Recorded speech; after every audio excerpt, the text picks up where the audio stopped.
The ancient city of Jerusalem, once a beacon of faith, now groaned under the oppressive shadow of Seleucid rule. It was a time when tradition battled with a new, aggressive culture. Inside the sacred walls of the temple, an unthinkable act unfolded. The high priest, a man who should have been the guardian of their most cherished customs, stood before the altar. His robes, once symbols of spiritual devotion, now seemed to mock the very sanctity of the place. He wasn't performing a holy rite. Instead, he publicly turned his back on everything his people held dear. With a chilling calm, he embraced foreign gods, allowing Hellenistic idols to be placed within the temple itself. It was a desecration that cut deeper than any physical wound. Antiochus IV Epiphanes, the Seleucid king, had orchestrated this humiliation. Through his appointed high priest, he declared that the worship of Zeus would now take place in the Jewish temple. And then, the final brutal insult. A pig, an animal forbidden by their laws, was sacrificed on the holy altar. The stench of it filled the air, a sickening blend of blood and incense that was not of their god. Among the horrified onlookers stood Mattathias, a leader of the Maccabean family. He watched, his face a mask of stone. There was no immediate outburst from him, no cry of rage. Just a cold, resolute silence that spoke volumes more than any shout could. A flicker, almost imperceptible, of an unyielding purpose ignited deep within his eyes. He slowly turned, his gaze sweeping over the faces of those around him. The fear, the despair, the quiet outrage. It was a silent promise, a vow of reclamation that hung heavy in the air. The silence, thick with shock and disbelief, was suddenly shattered. A single, defiant cry echoed through the desecrated courtyard. It wasn't Mattathias who cried out, but a voice from a small group of faithful Jews who, led by him, began to retreat. They left behind a stunned silence, the memory of the pig's sacrifice, and the haunting image of the high priest's betrayal. As they disappeared from view, a whisper seemed to follow them, a declaration of intent. From ashes, a new flame shall ignite. The sun, once bright, seemed to dim over Jerusalem, casting long, uncertain shadows. The fate of the faithful, the future of their temple, and the very essence of their identity hung precariously in the balance. The scene faded to black, leaving only questions and a profound sense of foreboding. Before we continue, subscribe to the channel and tell us where you're watching from in the comments. Your engagement helps us bring more stories like this to life. We're just scratching the surface of this incredible tale of resilience and faith. This was just the beginning of a much larger struggle, a fight not just for land, but for the soul of a people. The initial shock of the desecration would soon give way to an unyielding determination. The quiet retreat was not a surrender, but a strategic withdrawal, a moment for the seeds of rebellion to take root. The path ahead was fraught with danger, filled with overwhelming odds, but the flicker in Mattathias' eyes promised that this was far from over. The silent promise he made to himself and his people would soon explode into a movement that would change history. To truly understand the weight of that moment, the silent promise of Mattathias, we need to go back in time, to ancient Judea, a land that pulsed with life and deep-rooted traditions. Imagine a landscape where every stone, every olive tree, held centuries of stories. This wasn't just a place, it was the heart of a people, a vibrant tapestry woven with faith, family, and shared history. Jewish communities thrived, their days marked by the rhythm of the temple and the wisdom of the Torah. Life revolved around close-knit families, where elders passed down stories of Abraham, Moses, and David, instilling a sense of identity that was as strong as the ancient hills themselves. The temple in Jerusalem wasn't just a building, it was the center of their universe, the place where heaven and earth met. Its rituals, its sacrifices, its very presence defined their existence. The Sabbath was a day of rest and reflection, a sacred pause in the week, observed with unwavering devotion. Festivals like Passover and Sukkot brought families and communities together, reinforcing their bonds and reminding them of their shared heritage. Children learned the scriptures from a young age, their voices echoing through homes and synagogues, carrying forward the unbroken chain of tradition. This was a people deeply connected to their land, their God, and each other. But even with such a strong foundation, there was always an undercurrent of longing for something more. They dreamed of self-determination, of a time when their land would be truly their own, free from the shadow of foreign empires. For generations they had lived under various rulers, each bringing their own set of laws and expectations. This made them vulnerable, susceptible to the pressures of the outside world, especially from powerful neighbors like the Seleucid Empire. At first, the Hellenistic influence seemed almost benign. It arrived not as an invading army, but as a cultural breeze, carrying new ideas, philosophies, and ways of life. Greek language, art, and architecture started appearing in the cities. Some Jewish people embraced these new ideas, seeing them as a way to modernize, to participate in the broader world. It was a cultural exchange, or so it seemed. But slowly, subtly, this cultural exchange began to change. It wasn't just about adopting new customs. It started to feel like an erosion of their own identity. The lines between what was Jewish and what was Hellenistic began to blur, and for many, this was a deeply unsettling development. The Seleucid rulers, particularly Antiochus the Host's predecessors, had always been a looming presence. Their empire stretched across vast territories, and Judea was just a small, albeit strategically important part of it. They generally allowed the Jewish people to practice their religion, as long as it didn't interfere with imperial rule or tax collection. This fragile peace, this unspoken agreement, formed the historical backdrop against which the eventual conflict would explode.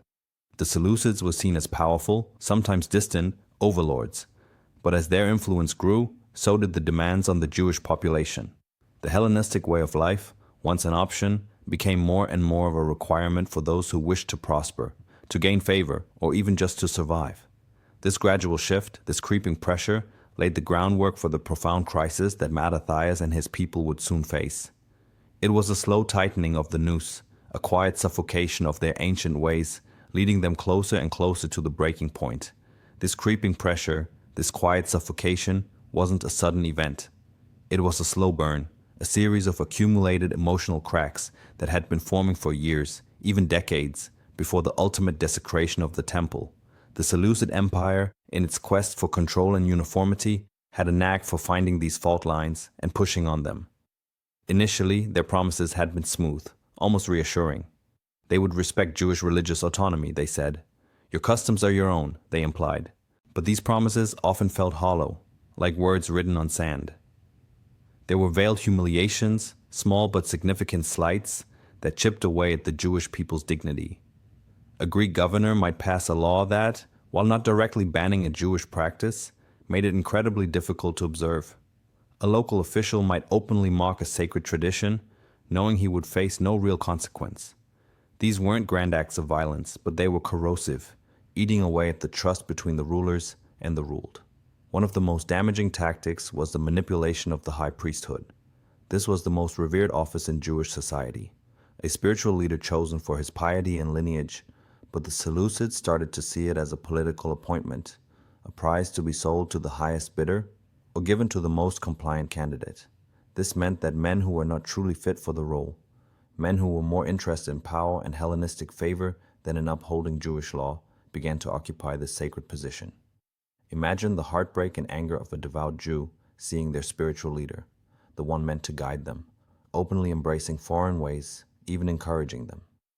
It was a profound betrayal from within, weakening the very core of their religious structure. There were also countless moments of injustice where Jewish laws were simply undermined. A dispute over property might be decided not by Jewish courts, but by a Hellenistic one, with little regard for established tradition. Taxes might be levied in ways that deliberately targeted Jewish communities, making it harder for them to maintain their religious institutions. These weren't always acts of explicit persecution, but they were constant reminders of who held the real power, of how easily their way of life could be disrupted, even dismissed.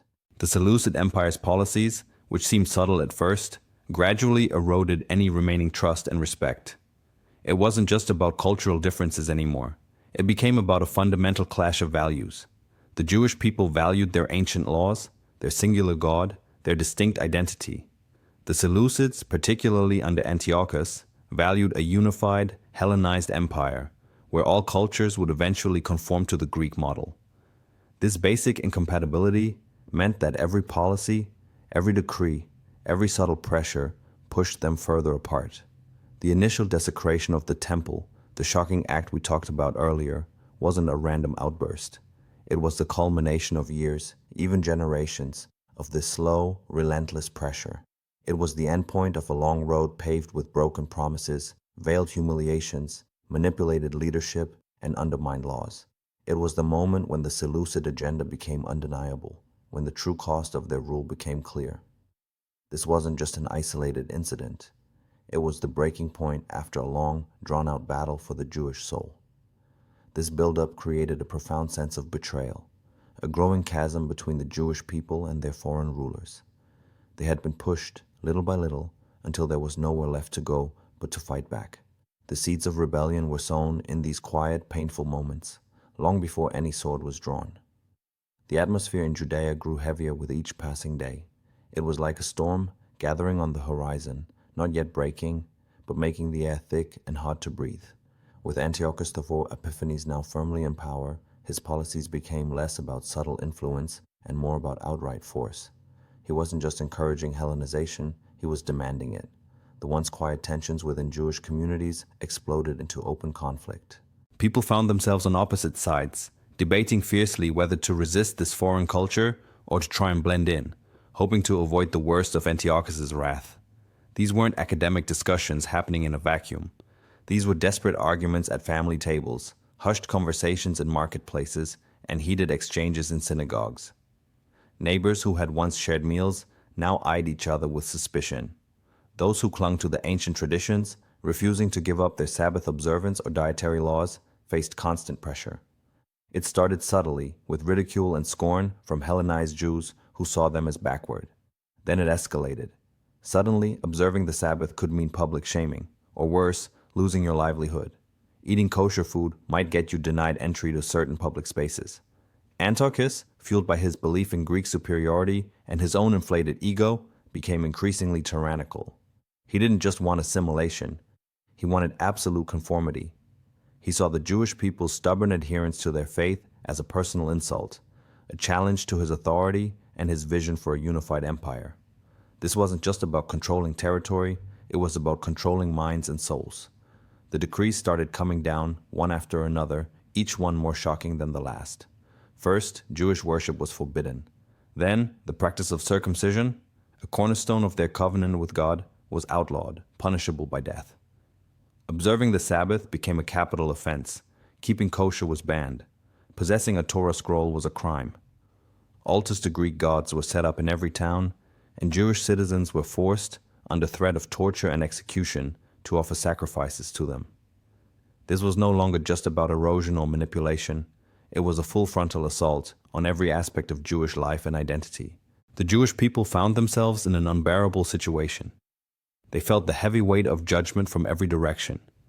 Their Hellenized neighbors, who had embraced the Greek way of life, now looked down on them, often reporting them to the authorities. Collaborators, eager to gain favor with the Seleucid rulers, were quick to point out those who secretly practiced their faith. And of course, the Seleucid authorities themselves were everywhere, their soldiers patrolling the streets, enforcing these brutal new laws with chilling efficiency. This was the period of greatest emotional suffocation.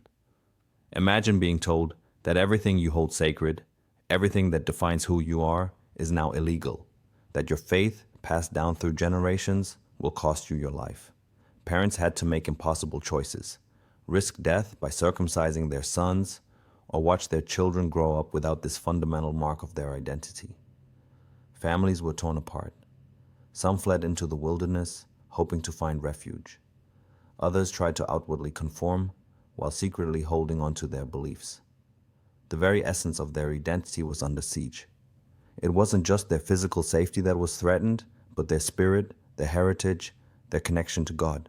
This wasn't just persecution, it was an attempt at spiritual annihilation. It pushed them to the very brink of despair, a dark abyss where hope seemed to vanish. They were suffocating under the weight of this oppression, feeling trapped and helpless before the eventual uprising that would change everything. The silence of their suffering was deafening, a prelude to the roar that was about to break free. The air in Modian was thick with a tension that settled deep in people's bones. Every street corner, every marketplace, felt heavy with unspoken fear and simmering resentment. One day, a Seleucid officer, a man known for his cruelty and arrogance, rode into the village. He wasn't alone. His soldiers were with him, their armor glinting under the harsh sun, their presence a stark reminder of Antiochus's iron grip. The officer's demand was simple, yet it struck at the heart of everything the Jewish people held dear. He ordered the villagers to gather, then he set up an altar, not to the God of Israel, but to a Greek idol. He then declared that one of them, chosen by him, would perform the sacrifice, publicly renouncing their traditions and embracing the foreign gods. It was a calculated humiliation designed to break their spirit and force their compliance. Mattathias, an old priest, stood among the crowd, his face etched with years of wisdom and suffering. He had watched as his people endured one indignity after another, his heart heavy with their collective pain. His eyes, usually calm, now held a deep, burning fire. When the officer pointed at him, demanding he lead the sacrifice, Mattathias refused. His voice, though quiet, carried an unyielding strength that cut through the silence. He would not betray his God. Not now. Not ever. But then, something happened that twisted the knife in Mattathias' heart. A Hellenized Jew, someone from their own community who had chosen the path of assimilation, stepped forward. He walked towards the altar, a smirk on his face, ready to comply with the officer's demand, ready to offer the forbidden sacrifice. For Mattathias, this was the ultimate betrayal, a desecration not just of the altar, but of their very identity, their lineage, and their covenant. In that moment, something snapped inside Mattathias. The years of suppressed anger, the pain of seeing his people suffer, the outrage of witnessing this final, crushing blow to their faith, it all erupted. It wasn't a planned act. It was a pure, raw outburst of righteous fury. He lunged forward, grabbing a sword. With a swift, decisive movement, he struck down the Hellenized Jew who was about to offer the sacrifice. Then, without a moment's hesitation, he turned and killed the Seleucid officer who had orchestrated this abomination. The crowd gasped, a collective sound of shock and terror. Silence descended once more. But this time it was different. It wasn't the silence of fear or submission. It was the silence of a dam breaking, of a line being crossed that could never be uncrossed. This act of defiance was a devastating revelation. It showed the depth of the resistance, the absolute impossibility of remaining silent any longer. It was a clear decision by Mattathias and his sons to break the cycle of suffering and submission, to refuse to be victims any longer. This wasn't just an act of violence. It was a statement, a declaration that enough was enough. It exposed the truth that freedom, true freedom, often needs to be fought for, sometimes with extreme measures, when all other avenues have been exhausted. Mattathias' actions, though shocking, were a desperate and powerful cry against tyranny. This extreme behavior, born from the deepest convictions, ignited the spark that would become the Maccabean revolt. The narrative shifted dramatically, from passive suffering to active resistance, from despair to a fierce, desperate hope for liberation. The fight for their identity, their faith, and their very existence had begun. The immediate aftermath of the Maudian incident was chaos. Mattathias, his 5 sons, and the small group of villagers who had witnessed the bloody defiance knew there was no turning back. They had openly challenged the might of the Seleucid Empire and its tyrannical decrees. Their lives were now forfeit if they remained. With grim determination, they gathered what they could and fled, disappearing into the rugged hills of Judea. They became outlaws overnight, hunted by the very forces they had just challenged. The act at Maudian was a declaration of war, not just against Antiochus IV, but against any who would seek to erase their identity. Back in the villages and towns, the news spread like wildfire. Whispers turned into excited discussions, then into heated arguments. The Jewish people were torn. For some, Mattathias' actions were an unthinkable act of madness, a reckless provocation that would only bring down harsher reprisals from the Seleucids. These were often the Hellenized Jews, those who had embraced Greek culture, language, and customs. They saw the Maccabees as dangerous zealots, fanatics who threatened the fragile peace they had cultivated, even if it meant compromising their traditions. They feared losing their comfortable lives, their positions, and perhaps even their lives, caught between 2 warring ideals. They argued that assimilation was the only sensible path to survival, that resistance was futile and would only lead to more suffering. To them, Mattathias had not just killed an officer, he had shattered any hope of peaceful coexistence. Then there were the fearful, the majority perhaps, who tried to remain neutral. They were caught in the middle, wanting to preserve their faith, but terrified of the consequences of open rebellion.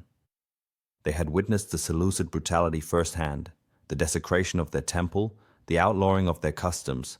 They understood the anger that fueled Mattathias, but they also understood the overwhelming power of the empire.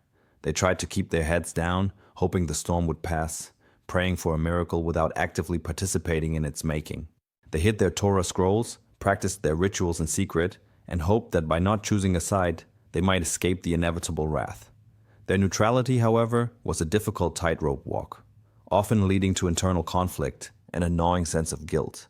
But for a growing number of faithful Jews, those who had endured the deepest pain of the desecration and oppression, Mattathias and his sons were not madmen, but liberators. They saw his act not as a senseless murder, but as a righteous stand, a spark of defiance that rekindled hope in the darkest of times. These were the ones who secretly celebrated the news, their hearts swelling with a mix of fear and exhilaration. They began to leave their homes, often under the cover of darkness, making their way to the hills to join the nascent rebellion. They were farmers, shepherds, scholars, and priests, all united by an unshakable belief in their God and their heritage. They saw the Maccabees as the instrument of divine will, the ones chosen to reclaim their land and their faith. The cultural dynamics of ancient Judea heavily influenced how these different groups responded. The deep-seated reverence for tradition clashed with the allure of Hellenistic modernity. The loyalty to family and community was tested by the radical choice of rebellion. Internal strife became as much a part of the conflict as the external war with the Seleucids. Families were divided, friendships strained, and trust eroded. The psychological impact of choosing resistance was profound. It meant abandoning safety, embracing uncertainty, and facing overwhelming odds. It meant living as fugitives, constantly on the move, always looking over their shoulders. But for those who joined, it also meant reclaiming their dignity, their purpose, and their very soul. The die had been cast, and the hills of Judea became the crucible where the future of a nation would be forged. From those rugged hills, the Maccabees launched their guerrilla warfare. It wasn't a conventional army they faced, but a determined band of brothers driven by a fierce dedication to their faith and freedom. They used their intimate knowledge of the terrain, striking quickly and disappearing into the shadows, picking off Seleucid patrols, disrupting supply lines, and inspiring terror in their oppressors. Each small victory chipped away at the Seleucids' confidence and bolstered the spirits of the Jewish people. Word spread like wildfire through the villages and towns, tales of Judah Maccabee's bravery, of his brother's strategic brilliance, and of the unwavering faith that guided their every move. More and more joined their ranks, farmers trading plows for swords, scholars exchanging scrolls for slingshots. They were an unlikely army, but their hearts burned with a righteous fire. Eventually, after years of relentless fighting and incredible sacrifice, the Maccabees achieved the unimaginable. They retook Jerusalem. The city, once vibrant, now bore the scars of desecration and war. But the greatest wound was the temple, still defiled, its altar stained, its sacred spaces profaned. The first act of the triumphant Maccabees was not celebration, but purification. They cleared out the idols, repaired the damaged walls, and painstakingly cleansed every corner of the holy site. It was a massive undertaking, a symbolic act of reclaiming their spiritual heart. When the time came to rededicate the temple, a critical element was missing. Consecrated oil for the Menorah, the 7-branched candelabrum that was meant to burn continuously. They searched frantically, and finally, they found a single cruse of oil, enough for just one day. Yet, miraculously, that small amount of oil burned not for one day, but for 8, until new, pure oil could be prepared. This wasn't just a practical solution, it was a profound sign from above, a reaffirmation of God's presence and approval of their struggle. The light had returned, not just to the temple, but to the hearts of a people who had almost despaired. Meanwhile, far from Judea, the tyrant Antiochus IV Epiphanes met his end.